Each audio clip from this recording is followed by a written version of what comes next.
नमस्ते बच्चों। अनुपम science class में आपका स्वागत है।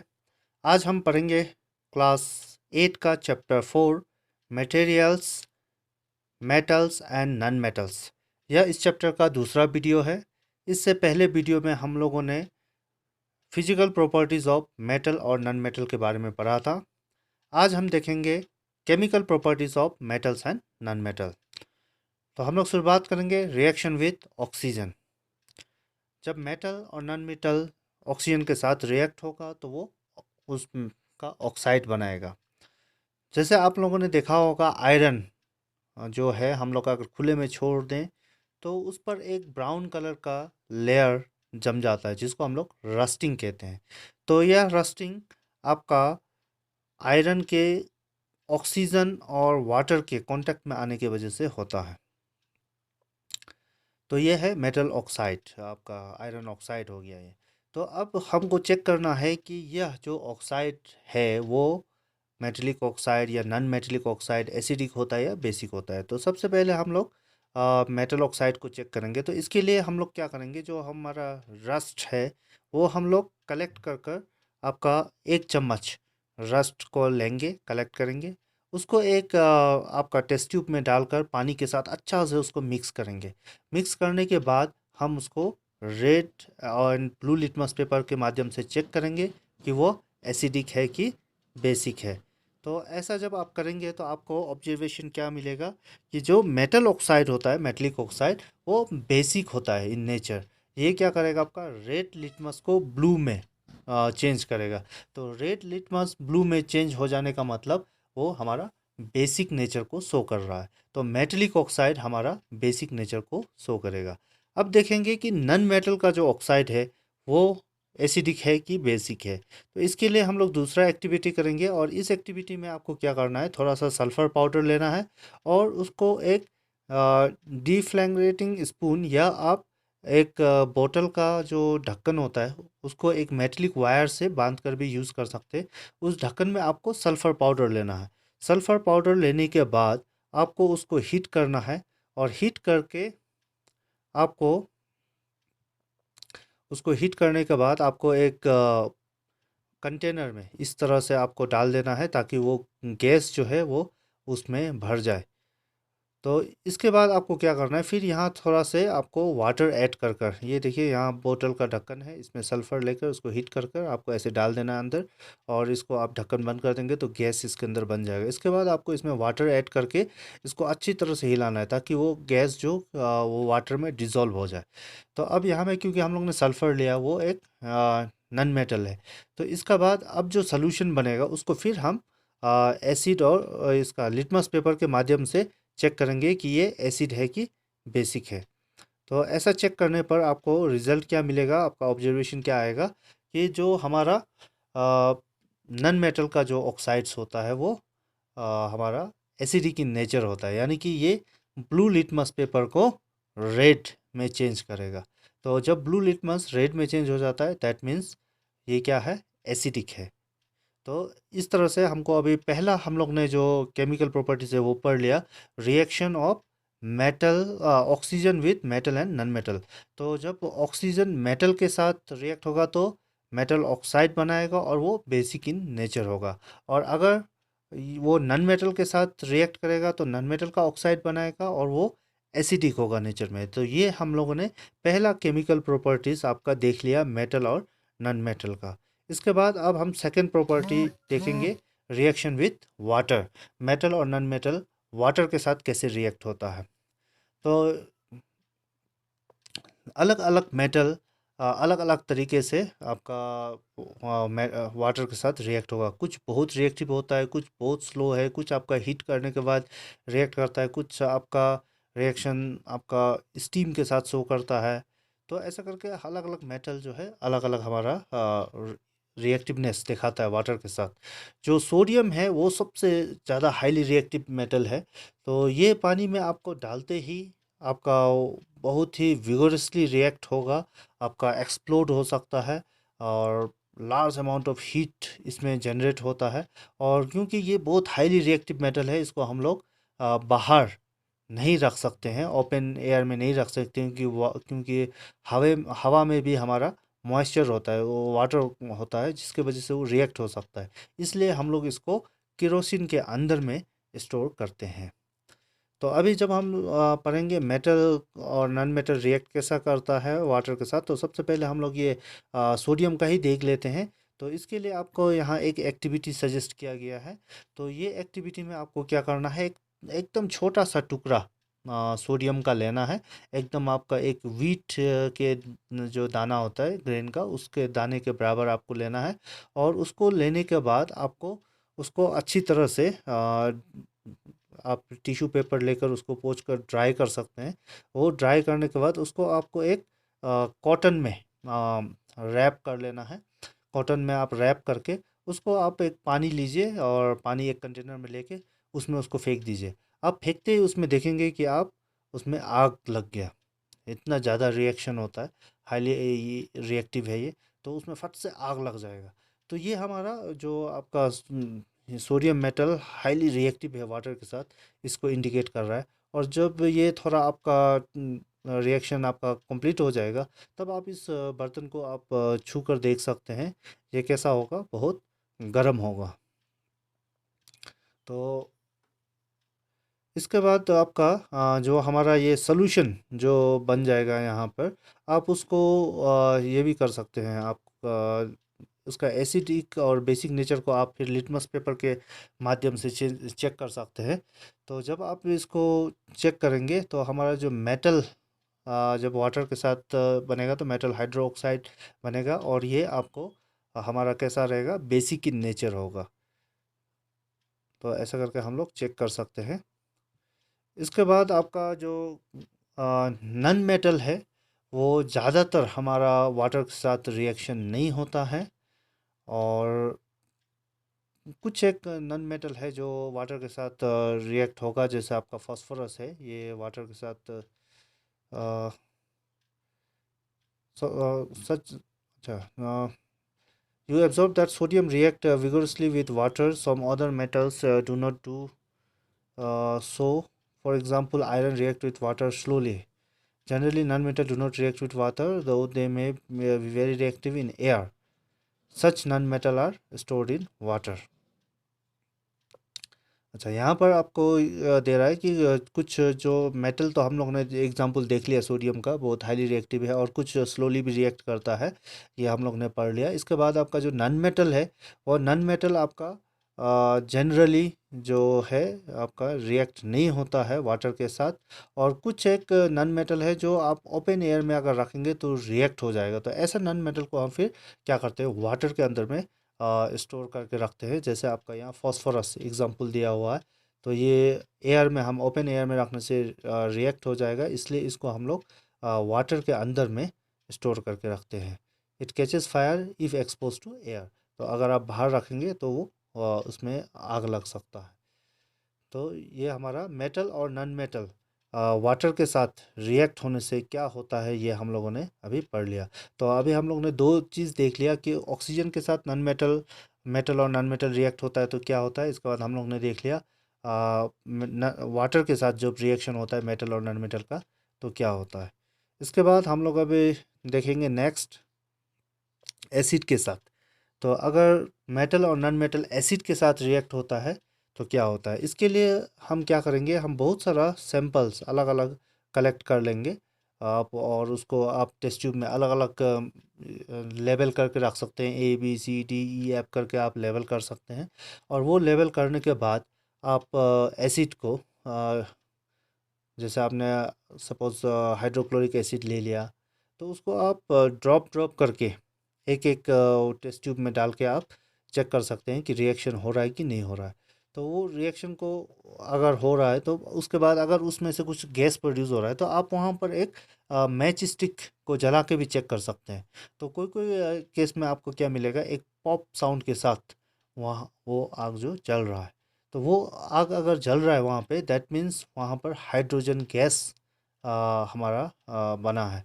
तो जब आप मेटल को रिएक्ट करेंगे तो आपको मिलेगा कि वहाँ पर हाइड्रोजन गैस निकलता है और वो एक पॉप साउंड के साथ जलता है। ये हमारा ऑब्जर्वेशन होगा।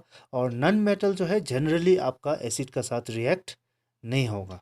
तो ये चीज़ हमको याद रखना है। तो ये आप अलग अलग एसिड को लेके भी ट्राई कर सकते हैं, हाइड्रोक्लोरिक एसिड, सल्फ्यूरिक एसिड, ऐसे करके ये एक्सपेरिमेंट करके हम लोग देख सकते हैं। तो मेटल जो है एसिड के साथ रिएक्ट होगा, और जब वो रिएक्ट होगा तो आपका क्या बनेगा, एक हाइड्रोजन गैस वहाँ से निकलेगा। वो हाइड्रोजन गैस को अगर हम बर्न करके चेक करेंगे तो वो पॉप साउंड के साथ जलेगा। तो ये हमारा हो गया एसिड के साथ कैसे रिएक्शन होता है। इसके बाद हम देखेंगे अभी बेस के साथ आपका जो मेटल्स है वो कैसे रिएक्ट होता है। तो आप कुछ बेस ले सकते हैं। आपका prepare a fresh solution of sodium hydroxide in a test tube by dissolving 3-4 pellets of it in 5 ml of water. Drop a piece of aluminum foil into it. Bring a burning matches near the mouth of the test tube. Observe carefully. तो ऐसे ही आप जो हम अभी basic solution है उसको लेकर उसमें कुछ मेटल को डालकर हम लोग उसका रिएक्शन को देख सकते हैं। और यहाँ में भी अगर वो रिएक्शन हो रहा है, कुछ अगर गैस निकल रहा है, तो उस गैस को हम लोग फिर जलाकर चेक कर सकते हैं। तो आपका ऑब्जर्वेशन इसमें क्या मिलेगा, जब हमारा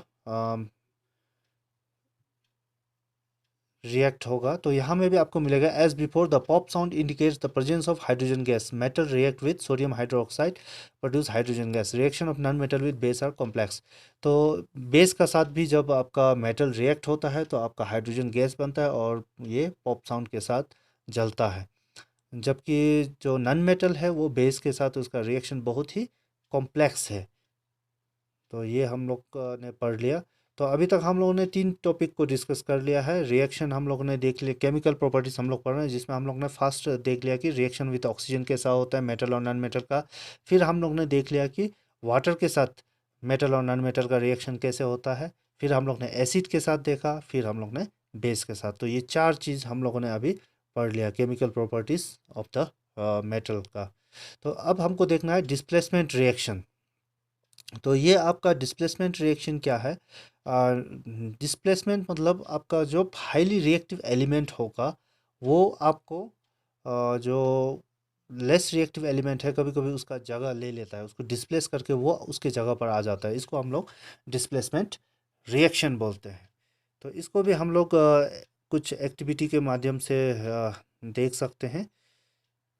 तो यहाँ में आपको दिया हुआ है take 5 100 ml beaker and label them A, B, C, D and E. Take about 50 ml of water in each beaker. Dissolve in each beaker a teaspoonful of each substance. जो आपको चेक करना है डिस्प्लेसमेंट रिएक्शन के लिए, उसको आपको dissolve करना है वहाँ में। इसके बाद आपका यहाँ पर रिएक्शन क्या होगा, observation. You have read that one metal displaces another metal from its component in aqueous solution. In beaker A, zinc replace copper and copper sulfate, that is why the blue color of copper sulfate disappear। तो यहाँ में आपका zinc को अगर हम copper sulphate solution में डालते हैं तो यहाँ में हम लोग ने ए बी सी यहाँ में रिएक्शन का ये दिया था, देखिए यहाँ कॉपर सल्फेट बीकर ए में प्लस जिंक ग्रेन्यूल उसमें डाला है। तो ये जिंक क्योंकि कॉपर से ज़्यादा रिएक्टिव है इसलिए ये कॉपर सल्फेट सोल्यूशन कॉपर को डिस्प्लेस करके या उसकी जगह पर आ जाएगा। तो ऐसे ही यहाँ में हम लोग ने कॉपर सल्फेट का साथ आयरन लिया है। अगर आयरन इसमें ज़्यादा रिएक्टिव होगा तो आयरन इस कॉपर को रिप्लेस करेगा।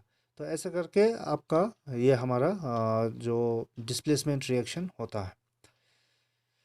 तो यहाँ में वही चीज़ आपका दिया है, blue colour of copper sulphate disappear हो जाता है and red powdery mass copper आपका डिपॉजिट हो जाता है। This reaction is represented as follow. यहाँ में आपको इक्वेशन रिएक्शन दिया हुआ है। तो कॉपर सल्फेट प्लस जिंक हमारा ब्लू कलर होता है फास्ट में, बाद में ब्लू कलर डिसअपियर हो जाएगा, जिंक सल्फेट बनेगा प्लस कॉपर आपको डिपॉजिट मिलेगा। ऐसे ही हमारा यहाँ बीकर बी में भी सिमिलर मैनर में आपका ये जो आयरन उसको कॉपर सल्फेट को कॉपर को डिस्प्लेस करेगा। तो इसको हम लोग डिस्प्लेसमेंट रिएक्शन कहते हैं।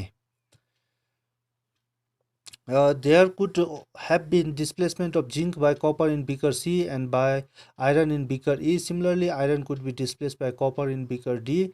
Since we do not see any change in beaker C, we can infer that copper is not able to replace zinc from zinc sulfate. तो अगर हमने जो मेटल लिया है और जो सोल्यूशन में जो है वो सोल्यूशन में ऑलरेडी हाईली रिएक्टिव मेटल है, तो वो उसमें डिस्प्लेस नहीं हो पाएगा।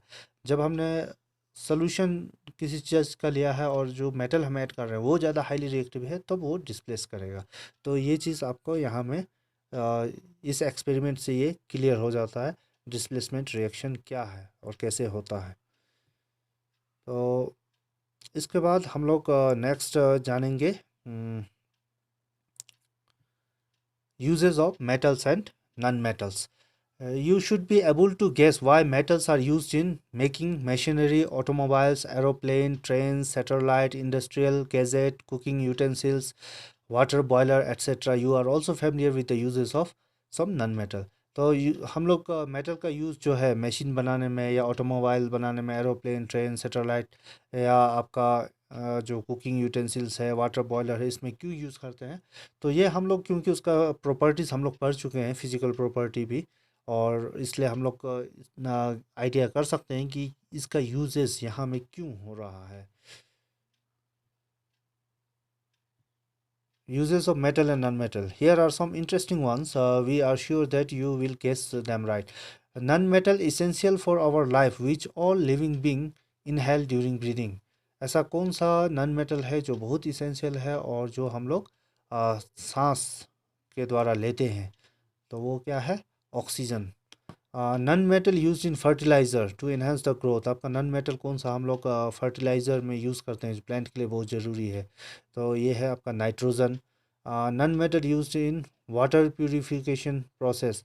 हम लोग वाटर सफ़ा करने के लिए कौन सा नॉन मेटल का यूज़ करते हैं? तो वो है chlorine. Non metal use in the purple coloured solution which is applied on wounds as an antiseptic. तो हम लोग एंटीसेप्टिक में आपका कौन सा इसको यूज़ करते हैं? तो आयोडीन को यूज़ करते हैं हम लोग, है ना। नॉन मेटल यूज इन क्रैकर्स। आपका नॉन मेटल क्रैकर्स में कौन सा यूज़ होता है? तो ये सब आपका कुछ कुछ उसका यूजेस का दिया हुआ है। You may add some more useful of metal and non metal from your experience. आप अपने एक्सपीरियंस या आपके जो पढ़ा है उससे आपको मालूम होगा कि मेटल और नॉन मेटल हम लोग कैसे यूज़ करते हैं। तो क्योंकि उसका प्रॉपर्टी आप लोग ने, जैसे हम लोग ने ऊपर देखा था कि कुकर में यूज़ होता है, तो कुकर क्योंकि वो गुड कंडक्टर है हीट एंड इलेक्ट्रिसिटी का। वायर में यूज़ होता है मेटल, क्योंकि वायर क्या है? गुड कंडक्टर है। तो ये हम लोग उसके प्रॉपर्टी के आधार पे उसका यूज़ जो डिटरमाइंड होता है। इसके बाद हमको लास्ट टॉपिक देखना है element. You have learn that in a chemical reaction new substance are formed. हम लोगों ने पढ़ा है कि केमिकल रिएक्शन में नया सब्सटेंस बनता है। This substance are different from those which underwent the reaction now. तो ये कैसा होता है? जो नया सब्सटेंस बनता है वो जो दो चीज़ मिलके बना है या जो सब्सटेंस जो रिएक्ट किया है उससे अलग होता है जो नया सब्सटेंस बनता है। If a substance cannot be broken down further by chemical reaction, by cooling, heating or by electrolysis, it is called element. अगर हमारा कोई सब्सटेंस जिसको हम लोग और चेंज नहीं कर सकते, वो ब्रेक डाउन नहीं होता है किसी भी केमिकल रिएक्शन में या कूलिंग करने से, हीटिंग करने से, तब उसको हम लोग क्या बोलते हैं? एलिमेंट बोलते हैं। जैसे सल्फर इज़ एन एलिमेंट, है ना। Iron is an element, carbon is an element. तो ये सब एक एक एलिमेंट है। The smallest unit of element is atom. तो सबसे छोटा एलिमेंट का यूनिट होता है वो है atom. A sample of element contain only one kind of atom. तो एलिमेंट हम उसको भी बोल सकते हैं जो एक ही तरह का एटम से बना हुआ है, उसको हम लोग एलिमेंट बोल सकते हैं। The atoms of an element remain unaffected by physical change in the element. कोई भी फिजिकल चेंज के वजह से ये जो एलिमेंट में कोई चेंजेस नहीं आता है। For example, an atom of liquid sulfur would be exactly the same as the atom of solid or vapor sulfur. तो आपका कोई भी स्टेट में हो, फिजिकल स्टेट, चाहे लिक्विड हो, सॉलिड हो, फिजिकल चेंजेस का वजह से चेंज नहीं होता है, ये उसका एग्जांपल है। तो सल्फर जो हमारा सॉलिड में हो, लिक्विड में हो या वेपर फॉर्म में हो, उसका atom as it is same ही रहेगा। Although we have an infinite variety of substance in the universe, the number of element forming this substance is limited. तो क्योंकि हमारे दुनिया में सब्सटेंस तो बहुत ज़्यादा है, लेकिन हमारा जो नंबर ऑफ एलिमेंट्स है वो लिमिटेड है. There are no more than 92 naturally occurring element. हमारे पास 92 नेचुरली ऑकरिंग एलिमेंट है. An important classification of element is in terms of metals and non metal. तो हमारा मेन इंपॉर्टेंट जो एलिमेंट है उसको हम लोग क्लासिफाइड करते हैं मेटल और नॉन मेटल में. Most of element are metals, less than 20 are non metal, a few are metalloids. तो इसके अलावा मेटल, नॉन मेटल और एक थर्ड कैटेगरी है वो है मेटोलाइट, जो बोथ मेटल और नॉन मेटल का कैरेक्टरिस्टिक्स होता है जिसके अंदर. तो यहाँ पर हम लोग ने जाना कि एलिमेंट क्या है और एलिमेंट के कितने टाइप्स हैं. तो हम लोग ने जान लिया कि एलिमेंट्स कौन से, जो ऐसा सब्सटेंस जिसको हम लोग कूलिंग करके, हीटिंग करके या किसी भी तरह से उसको फिजिकल चेंज करके उसको ब्रेक नहीं कर सकता है, उसको हम लोग एलिमेंट बोलते हैं. या हम लोग बोल सकते हैं elements are made up of same kind of atoms. एक ही तरह के किस्म के एटम से अगर बना है तो उसको हम लोग एलिमेंट बोलते हैं. तो एग्जांपल आपका आयरन, कॉपर, सल्फर, ये हम लोग ने देख लिया. तो इस एलिमेंट को फिर हम लोग, ये थ्री टाइप्स का होता है: metal, non metal and metalloids. तो मेटल हम लोग पढ़ लिए हैं, नॉन मेटल हम लोग पढ़ लिए हैं, और मेटोलाइट्स जो है एक थर्ड कैटेगरी है जो जिसमें ये बोथ कैरेक्टर, आपका मेटल और नॉन मेटल दोनों का कैरेक्टर मिलता है. तो आज हमें इस चैप्टर में इतना ही पढ़ना था. Thank you.